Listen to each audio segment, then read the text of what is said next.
ডিমগুলো সেদ্ধ করে রাখা আছে, এবার এগুলো ছাড়িয়ে নেব। মশলাগুলো কুচিয়ে নিয়েছি, পেঁয়াজটা কুচিয়ে নিয়েছি, টমেটো কুচিয়ে নিয়েছি, এখানে লঙ্কা চিড়ে নিয়েছি, ধনেপাতা আছে, এখানে রসুন আর আদা। রসুন আদাটা একটা বেটে নিতে হবে। কড়াই চাপিয়ে দিয়ে সরষের তেলটা কড়াইয়ে অ্যাড করে দিতে হবে। সেদ্ধ ডিমগুলোকে একটুখানি কেটে নিয়ে, যাতে মশলাটা ভেতরে অবধি ঢোকে সেজন্য হালকা করে ছুরি দিয়ে একটু কাট করে নিয়ে সেটাকে গরম তেলে ভেজে নিতে হবে। ভালো করে কেটে নিতে হবে। এবার তেলে ছেড়ে দিতে হবে। এবার তেলটা গরম হয়ে গেছে, এবার ডিমগুলো এক এক করে ছেড়ে ভেজে নিতে হবে। একটু উল্টো পাল্টে ডিমগুলো লাল লাল করে ভেজে নিতে হবে। ডিমগুলো লাল লাল করে ভাজা হয়ে গেছে, এবার সব ডিমগুলো তুলে নিতে। তেলটা গরম হয়ে এবার ওই তেলে দিয়ে চিনি, অল্প চিনি, পাঁচফোড়ন আর তেজপাতা দিয়ে দিতে হবে।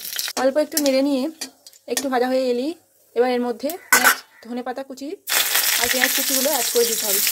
দিয়ে পেঁয়াজগুলোকে বাদামি না হওয়া পর্যন্ত হালকা করে ভেজে নিতে হবে। পেঁয়াজগুলো ভালো করে ভেজে নিতে হবে।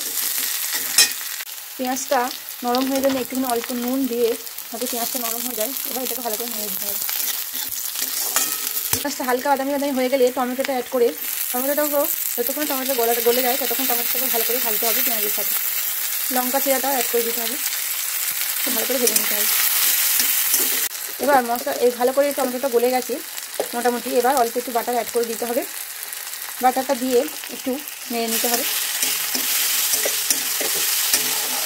এরপর মশলাগুলো একে একে অ্যাড করতে হবে। পর রসুন বাটা অ্যাড করে দিলাম। রসুনগুলোটা একটু ভালো করে হয়ে গেলে, কাঁচা রসুনের গন্ধটা চলে গেলে এরপর আদা বাটাটা অ্যাড করে দেবো। হালকা একটু ভেজে নিয়ে রসুনটা হালকা একটু ভাজা হয়েছে, এবার আদা বাটাটা অ্যাড করে দেবো। দিয়ে আদা বাটাটা দিয়ে ভালো করে নিয়ে নিতে হবে, মশলাটাকে কষাতে হবে। আর এরপর মশলাগুলো অ্যাড করতে হবে। 1 চামচ জিরে গুঁড়ো অ্যাড করে দিলাম, 1 চামচ হলুদ গুঁড়ো অ্যাড করে দিলাম,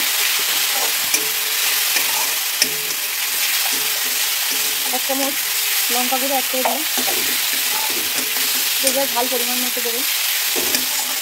1 চা চামচ হলুদ গুঁড়ো ধনে গুঁড়ো অ্যাড করে দিলাম, অল্প একটু ধনে গুঁড়ো অ্যাড করে দিলাম। দিয়ে ভালো করে মশলাটাকে কষিয়ে নিতে হবে যতক্ষণ না তেল ছাড়া হয়ে যাবে। মশলাটা হয়ে এলে এবার সেদ্ধ করে রাখা আগে থেকে আলুগুলো দিয়ে দিতে হবে। সেদ্ধ করে রাখা আলুগুলো দিয়ে মশলার সাথে ভালো করে কষিয়ে নিতে হবে।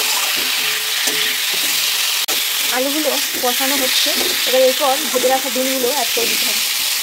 এরপর ভেজে রাখা ডিমগুলো অ্যাড করে দিলাম। এবার এটাকে কষাতে হবে আলু আর ডিমটা। অল্প একটু জল দিয়ে একটু কষাতে হবে। এবার এটা কষা হয়ে গেছে, এবার গরম জল, হালকা কুসুম গরম জল অ্যাড করে এটাকে ভালো করে ফুটতে দিতে হবে। ঢাকা চাপা দিয়ে এটা ফুটতে দিতে হবে মিডিয়াম আঁচে।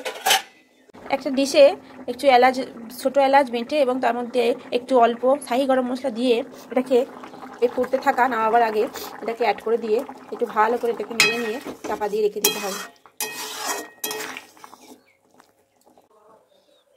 গরম গরম ডিম আলুর কারি একদম রেডি। গরম গরম ভাতের সাথে শীতকালে এটা খুব ভালো লাগবে, একবার বানিয়ে দেখবেন, খুবই খেতে টেস্টি হয়। বাচ্চা বড় সবাই খেতে পারবে, কেননা এটা অল্প মশলা দিয়েই তৈরি। যদি রান্নাটি ভালো লেগে থাকে তাহলে চ্যানেলটিকে সাবস্ক্রাইব করবেন, ভিডিওটিকে লাইক করবেন এবং কেমন লাগলো রেসিপিটি ট্রাই করে দেখবেন, কেমন লাগলো কমেন্টে জানাবেন। ধন্যবাদ।